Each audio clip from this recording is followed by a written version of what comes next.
आज हम कहानी अ पिंच ऑफ स्नफ को पूरी गहराई से समझेंगे। ये कहानी मनोहर मालगोंकर द्वारा लिखी गई है। मनोहर मालगोंकर आधुनिक भारतीय अंग्रेजी साहित्य के प्रसिद्ध लेखक हैं। ये कहानी हास्यपूर्ण है, लेकिन इसके अंदर समाज और राजनीति पर तीखा व्यंग्य छिपा हुआ है। कहानी ये दिखाती है कि भारतीय समाज में चालाकी, आत्मविश्वास और दिखावे से कई काम निकल जाते हैं। Who is the narrator? इस कहानी का नैरेटर कहानी को अपनी नजर से सुनाता है। नैरेटर दिल्ली में सरकारी नौकरी करता है। वो अंडर सेक्रेटरी के पद पर काम करता है। नैरेटर ईमानदार है, शांत स्वभाव का है और नियमों में विश्वास करता है। लेकिन उसके मामा, नानू, काका उससे बिल्कुल अलग हैं। इंट्रोडक्शन ऑफ नानू काका। नानू काका नैरेटर के मामा हैं। वे दिखने में बहुत साधारण हैं, लेकिन उनका दिमाग बहुत तेज चलता है। वे चालाक हैं, वे बातें बनाना जानते हैं, वे मौके का फायदा उठाना जानते हैं, वे कभी घबराते नहीं हैं। यही कारण है कि वे हर जगह अपना काम निकलवा लेते हैं। कहानी की शुरुआत सुबह के समय होती है।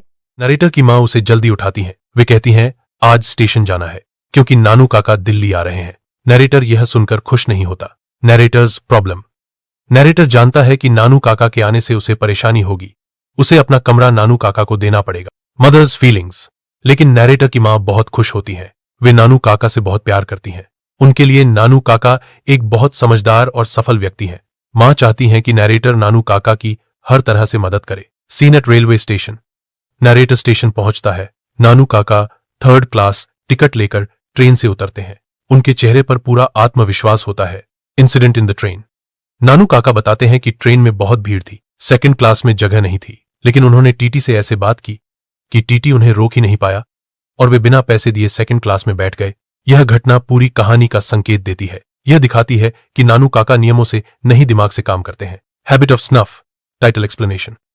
नानू काका खानी खाने के आदी हैं। वे बार बार नाक में खैनी डालते हैं। खैनी की थोड़ी सी मात्रा को अंग्रेजी में पिंच ऑफ स्नफ कहते हैं। यह आदत उनके व्यक्तित्व का प्रतीक बन जाती है। इसी कारण कहानी का नाम रखा गया a pinch of snuff. Why Nanu Kaka came to Delhi.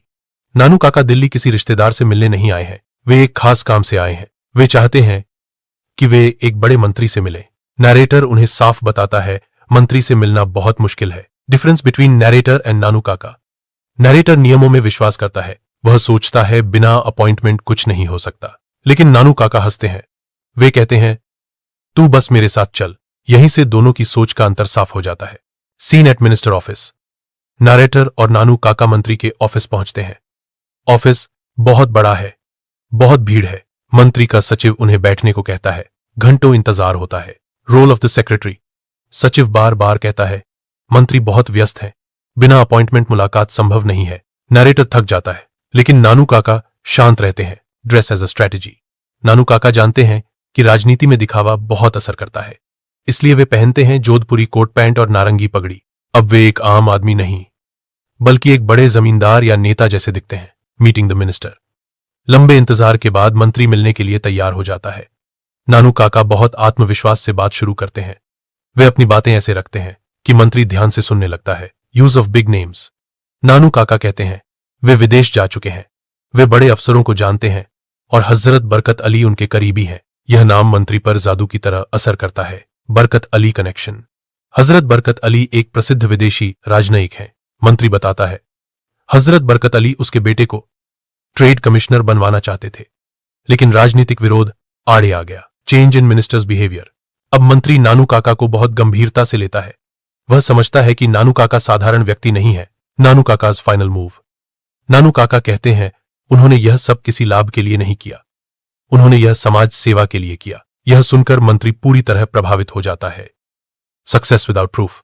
नानू काका कोई कागज नहीं दिखाते, कोई सबूत नहीं देते, फिर भी उनका काम हो जाता है। यह कहानी का सबसे बड़ा व्यंग्य है। Ending by the narrator. कहानी के अंत में नरेटर सोचता है।